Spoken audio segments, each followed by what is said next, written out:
સુરતના સારોલી વિસ્તારના metro બ્રિજના span નમી જવા માટે હવે તપાસનો ધમધમાટ શરૂ થયો છે। ઘટનાના કારણો સમજવા માટે દિલ્હીથી એક્સપર્ટ એન્જિનિયર્સની એક ટીમ સુરત પહોંચી છે। એક્સપર્ટ ટીમ ડિઝાઇન સહિતના પાસાઓનો અભ્યાસ કરશે।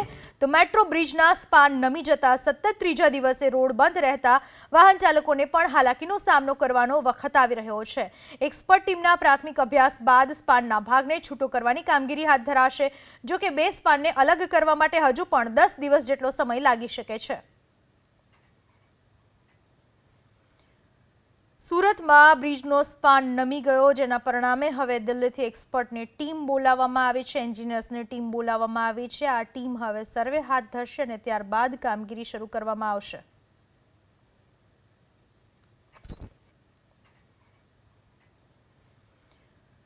સુરતમાં બ્રિજનો સ્પાન નમી ગયો, જેના પરિણામે હવે દિલ્હીથી એક્સપર્ટની ટીમ બોલાવવામાં આવી છે। એન્જિનિયર્સની ટીમ બોલાવવામાં આવી છે। આ ટીમ હવે સર્વે હાથ ધરશે અને ત્યારબાદ કામગીરી શરૂ કરવામાં આવશે।